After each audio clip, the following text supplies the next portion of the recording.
All right, so welcome back to the channel. Today is a very special day. I think it's special. I think it's interesting. It could be interesting if you stay tuned. And that would specifically be because obviously I'm wearing safety glasses. That means I am doing something that needs to protect my eyes. Duh. Okay, so I'm actually gonna be doing an unboxing / review video of, if you can see down in the corner, this little guy right here, the 6-inch Benchtop jointer with helical color head by King Industrial. So I'm gonna be kind of showing you just a couple different parts, putting it together, or maybe you can watch that, and then just a little bit of a review. Okay, so these are all the parts that are included in the box. Obviously, you have the jointer itself, the fence, and then all of these other wonderful pieces, especially push blocks. You know that I really love those. So these are the instructions. Probably won't use them. Nope, just kidding. Actually, I probably should go pick them up and actually use them because I don't want to be a typical person. So these are the instructions. Ta-da. You can see that warranty information. I feel like a lot of people don't even pay attention to that and they just break stuff and then they're like, why doesn't it work? So for those of you guys, especially my former students, yeah, parts that you guys never paid attention to. Not mentioning any names here, but you know who you are. So now what else we got? So electrical information, not that you really care about that too much. Assembly, and so yeah, operating adjustments, yeah. Obviously when I kept on having to like adjust everything for people, and that kind of was annoying when I was teaching, but it was fine, I guess, whatever. Anyway, so I'll put that together and then I will quickly do a quick run through once I have that done. Okay, so first of all, we have to take all these little bolts out, and then we put this on somewhere kind of, I don't know, like this. Yes, we put it like that. So I'll put that together, and I'll show you what it looks like afterwards. Okay, so that's what it looks like when it's done. As you can see, there's those 4 bolts that I have secured in place with the Allen key, and all the tools that you do, or that you need, are actually included in that little baggie, just FYI. So I will go on to the next step. Okay, so the next step is putting these little guys. You have to put them through here, and then we will be sliding this thing onto here, as basically kind of right through, I guess, this piece right there. Okay, all right, I'm gonna do that, then you show you what it looks like once it's done. All right, so that's what it looks like once you have those bolts installed, and these little keepers that it slides through, and you can adjust it by loosening these nuts and sliding in and out. Anyway, so I'm going to attach this over there, and we'll get down to that, and I'll show you what it looks like after. All right, so there is this nut that you place on the bottom here, and then you just screw this piece in, and this adjusts. This just adjusts how far you can have this slide in and out for the width of the cut, and then you can also adjust this side to, if you're putting a, basically, I'm going to say a bevel on the cut as well. So, for your angle, more or less. All right, so that's basically everything. They did trick you though. I did notice that you do, when you put this, the dust board on, that you do actually need a Phillips screw. Okay, so for the life of me, I couldn't figure out where this spare washer went. I thought it was a spare, and I was like, whenever I see spare parts, that scares me. So I did finally figure out that it actually went underneath. But a cool thing that first of all I thought you couldn't do is that you can rotate these knobs out, and then they lock in order for you to move them around, and for instance just adjust one or the other, which is actually pretty useful and pretty nice, because I thought originally that they were all locked in one position. I was like, what kind of idiot designed this? But yeah, so I did also get the ejection port on, and so basically everything's all put together. So I just need to kind of run through a couple of tests and get it all done.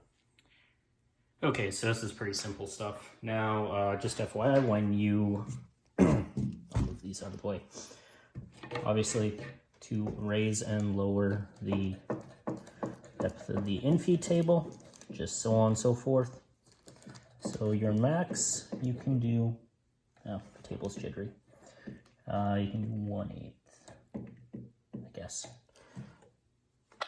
So you really shouldn't be doing more than probably 1/16 to 1/32 of an inch. If you're taking off 1/8 of an inch, that's pretty much too much in my opinion, and that's just going to cause you to bog down the machine. So just to FYI, so this, it's obviously not plugged in, but you can take this out as a safety lock, so then no dumb little children can come in and basically turn on your machine without that in place. So another thing that you might care to know is that obviously the outfeed table, never adjust that unless your cutter blades have been changed or stuff like that. But this, I will have to adjust because it's not entirely zeroed in. So I would just adjust this by basically taking this out and then transitioning it so that it's flat. Alrighty, so she's all set up, everything's good to go. I am going to cut just a small block of wood and kind of true it up and show you what it can do. Another thing that you shouldn't really be doing anything shorter than about 6 inches, which that's about 8 inches. I would call it like between that, but anything shorter than that's a big no-no. So I'll put that on there.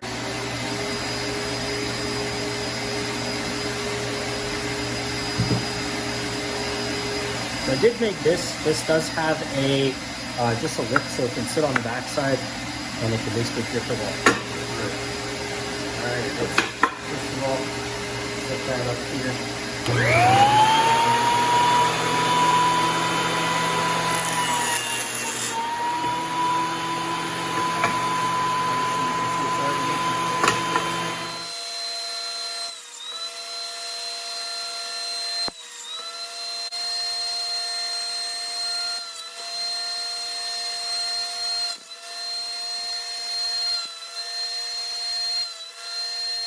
All right, so I'm gonna hit you with those initial thoughts and impressions after using it. First off, it does its job and it does it very well. Just messing around and also I've had to do a couple other things with it. It does it well. It is a no-nonsense, easy to set up, easy to use, very intuitive system. I like it. It's not complex. Anybody can use this, okay? So now, those are the pros. The cons. The fence is a little bit on the flimsy side, if you ask me, okay?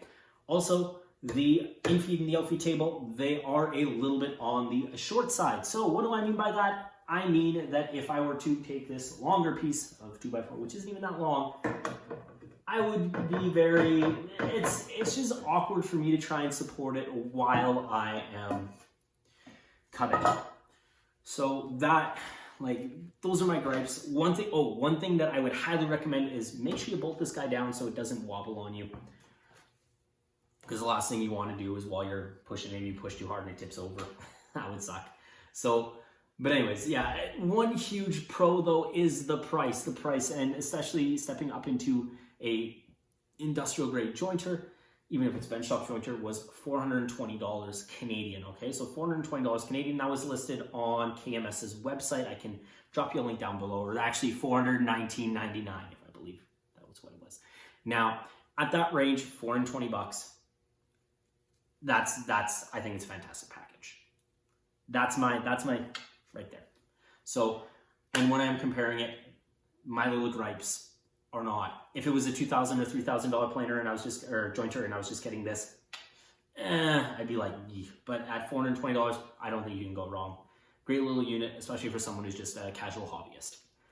But anyways, I'm gonna leave it with that. So if you did like the content, please drop me a like, hit the subscribe button, and you can obviously see me when we'll do more crazy stuff like this.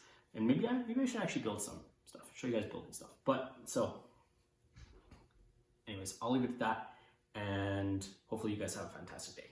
Take care.